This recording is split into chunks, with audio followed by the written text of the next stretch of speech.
Programa de opinión de producción nacional con elementos de lenguaje, salud, sexo y violencia que solo bajo la supervisión de padres, madres, representantes o responsables es apto para niños, niñas y adolescentes.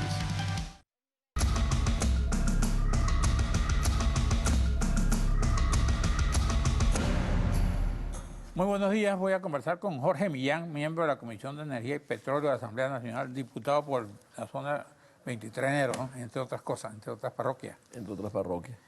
Ahora, usted tiene a su cargo una comisión bien importante y muy polémica en estos días, y era mucha noticia desde lo de PDVSA, del petróleo, de lo que ocurrió con el caso de Andorra, hasta ahora lo que pasa con Odebrecht.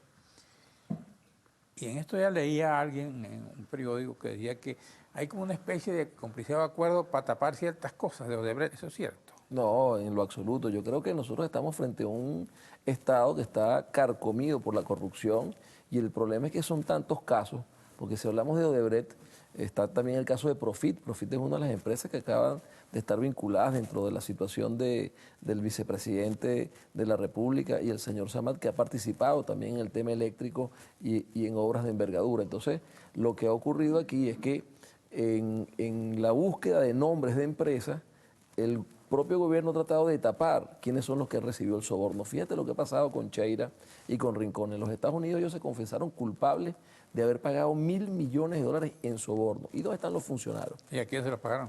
Bueno, justamente, eso es lo que debería estar la Fiscalía investigando, o sea, tanto a la empresa que se ha corrompido o ha corrompido a funcionarios, como estos funcionarios que se han enriquecido ilícitamente de una manera, bueno, absolutamente asombrosa. Y es lo que demuestra cuál es la situación Ahora, de pobreza que tiene Venezuela. ¿cuánto dijeron ellos que han hoy. repartido? ¿1.000 millones? 1.000 millones fue lo que reconoció Rincón en un tribunal de los Estados Unidos que había pagado en soborno. Ahora, ¿cómo le paga 1.000 millones a la gente? ¿Y cómo trasladan ese dinero de un sitio a otro? Bueno, son operaciones financieras muy sofisticadas que vienen ocurriendo.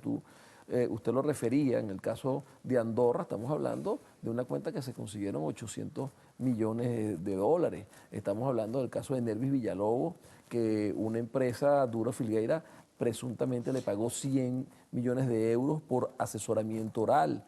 Bueno, estamos hablando de empresas como Odebrecht que han intervenido en Tocoma y la represa está paralizada. Ahora, en el caso de Odebrecht, por ejemplo, ¿cuáles son, según tu investigación o lo que tú sabes, las obras en las cuales participó Odebrecht en Venezuela y cuáles son las obras que no concluyó?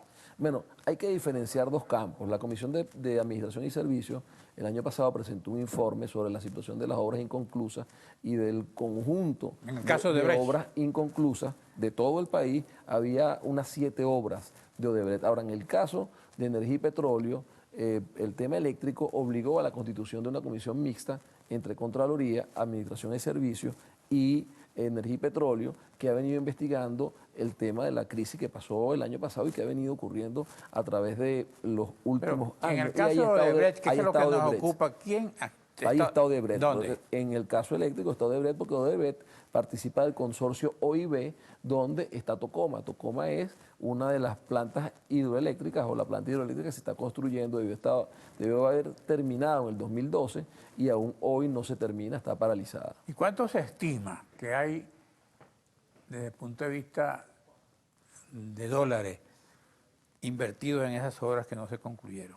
Bueno, nosotros estamos hablando que en el caso de Tocoma, que sería fundamental para que hoy no tuviéramos la crisis eléctrica que estamos viviendo, porque son 2.600 megavatios, se habla de una obra que está por el orden de los 8.000 millones de dólares para tener una referencia en ¿Y cuánto recibió Odebrecht de esos 8.000 millones?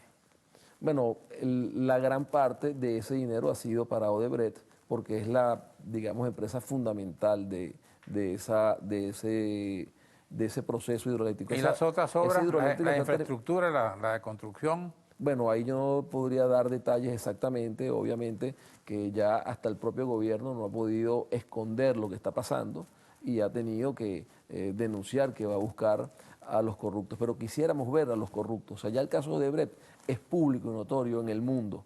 Ahora quisiéramos ver quiénes son esos funcionarios que tienen el dinero de los venezolanos en sus bolsillos o en cuenta en el exterior. Eso es parte del problema que tenemos hoy en día. O sea, ¿a quién enriqueció esos contratos de Venezuela y por qué Venezuela está en la situación en que está, donde los niños nuestros están muriendo por desnutrición, donde los niños nuestros no tienen acceso a la salud? Estamos hablando, según lo que dice la misma Odebrecht y la Fiscalía de Brasil, que aquí repartieron 98 millones. Venezuela es el segundo país donde aparece Odebrecht comprando gente, o sobornando gente. Eso es correcto. Sobornando funcionarios. Eso es correcto, de acuerdo a las declaraciones que hay allá en uno de los aspectos de las obras. Habría que seguir investigando a ver si fue más dinero.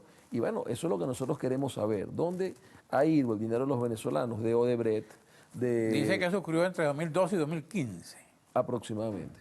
Bueno, y deben saber quiénes eran en esa época, los ministros, los ejecutivos, los contratistas de obra. Claro, es que en el caso eléctrico está porque se dice que también hay empresarios privados metidos en la movida. En el caso eléctrico, bueno, porque es que para que haya corrupción tiene que haber empresarios y tiene que haber un Estado que se deja sobornar. Y en el caso eléctrico, que es al cual nosotros nos hemos dedicado, nosotros podemos ver que intervinió Argenis Chávez, intervinió Jessy Chacón, intervinió Rafael Ramírez, intervinió Nervis Villalobos, Javier Alvarado. Hay un conjunto de funcionarios e incluso el propio ministro eléctrico hoy en día, Mota Domínguez, que no ha rendido cuenta de por qué el sistema eléctrico está en la situación en que está. Pero ustedes lo llamaron a declarar. Claro que lo hemos llamado a declarar. Y lo más grave es que es probable que la crisis del año pasado se reproduzca. Hoy cuando nosotros vemos el Guri viene bajando el aporte de agua al embalse, y hay una tasa de reducción del Guri de aproximadamente 7 centímetros diarios que se va a incrementar a medida que la sequía llegue al país. ¿Y qué ha hecho el ministro Mota? Nada en lo absoluto para resolver ese problema. Mientras hacemos un receso, regresamos con Jorge Millán.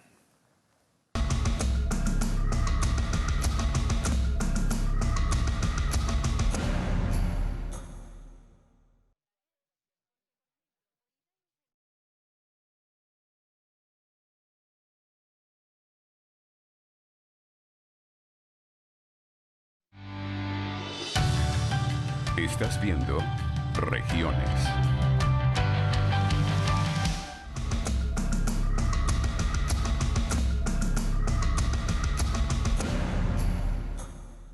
Bueno, ¿ustedes piensan ir a Brasil a investigar? Sí, allá están comisiones preparándose para asistir de la Asamblea Nacional al tema de Brasil. Ahora, yo quiero insistir en que el caso de Odebrecht es muy significativo y es emblemático, pero no podemos perder de vista el problema de la corrupción que está existiendo en Venezuela hoy en día, donde prácticamente ha carcomido cualquier acción, cualquier proyecto que esté generando el Estado venezolano. Yo pongo el ejemplo del informe eléctrico. Nosotros hemos revisado y cuando vemos los precios con respecto al referencial internacional, todos están muy por encima.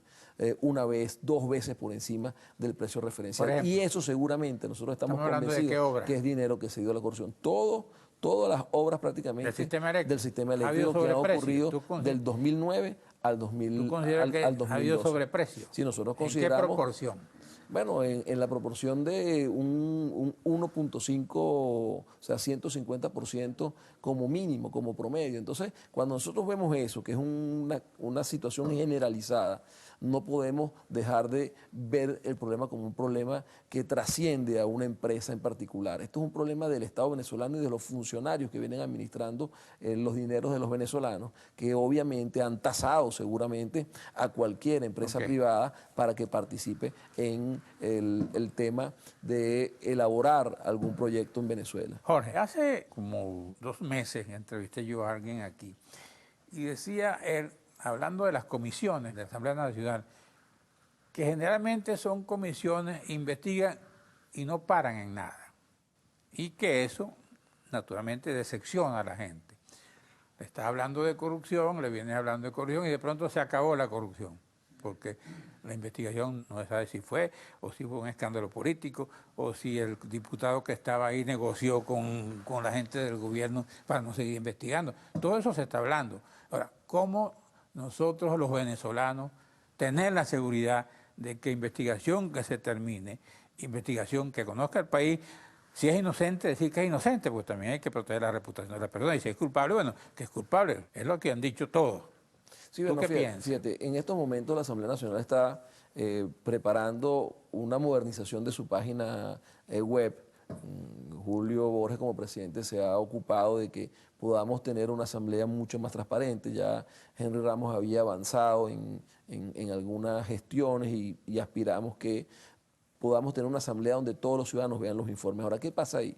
El problema es que en Venezuela no hay justicia. Y la Asamblea Nacional tiene unas funciones que llegan hasta cierto límite. Hasta la responsabilidad política. Nosotros investigamos, podemos dar responsabilidad política, podríamos dar votos de censura y el gobierno no los ha acatado, y a partir de allí deben los tribunales de justicia, la Fiscalía General, la Contraloría, poner sanciones. Como yo te decía, la Comisión de Administración y Servicios del año pasado presentó las obras que están inconclusas. O sea, Maduro no tenía que hacer una referencia que va a investigar y nombrar una nueva persona. Con ir a la Asamblea Nacional y pedir el informe de la Comisión de Administración y Servicios, sabría cuáles son esas obras. Nosotros hemos venido denunciando lo que ha pasado con el tema eléctrico. Ahí está el informe deja muy claro que pareciera que es un problema sistémico, estructural, el tema de la corrupción y el tema de la mala gerencia y de la falta de mantenimiento. Ahí están denuncias muy claras, por lo menos lo que está pasando con los alimentos. ¿A dónde se denuncia, por ejemplo, cuando es al revés? Cuando la corrupción viene de allá para acá. Corrupto hay en todas partes, en el gobierno, en la oposición, en los empresarios, en los periodistas, en todos los sectores. Es un mal. De pronto a usted le dicen, y leí en una columna, y después lo averiguamos, que aquí hubo la comisión esa de Andorra. Entonces, ¿qué pasó con Andorra? Los que fueron a Andorra, o alguien que fue a Andorra, dijo que fue a Andorra y no fue, y comenzó a llamar a empresarios. Mira, tú apareces en la lista, pero tienes que bajarte de la mula, por eso hablamos. Eso es muy grave, ahí habría que denunciarlo en la propia Asamblea Nacional y por supuesto en la Fiscalía y en los tribunales de justicia, para que se proceda también a la investigación, porque a pesar de que los diputados... ¿Pero qué empresario va a atreverse a denunciar a alguien? Pero entonces tienen que investigarlo también, ¿no? Bueno, pero también hay los caminos informales donde a la Asamblea Nacional, a la Comisión de Contraloría, se le va colocando determinadas informaciones al respecto. Ahora, más allá de que un diputado haya salido mala conducta o que haya algún rumor de eso. En el caso de Andorra, la Comisión de Contraloría el año pasado aprobó un informe sobre la situación de PDVSA. Es un informe formal, aprobado, donde se le da sanción política a Rafael Ramírez, a Diego Salazar, a cada uno de esos funcionarios que están involucrados en el tema de Andorra, y que la Fiscalía debería proceder a una investigación inmediata con respecto a estos señores. Entonces, o sea, yo creo que también a veces los empresarios podrían pecar de incautos creyendo que alguien los va a llamar y que les va a resolver el problema, porque también hay Sí, claro, es que hay gente que lo llama y diga, mira, tú estás metido en esto, pero si tú me das esto, no, bueno, eso ha pasado. Pero el que no la debe, no la teme. Entonces pareciera que a veces es una mezcla de trampa contra trampa. Pero ¿no? se produce entonces la trampa, porque dice, bueno, si tú me vas a salvar, yo te doy plata. Punto. Claro, ese es el problema, no hay problema. Contra eso tenemos que luchar. Y por eso esas cosas hay que exponerlas.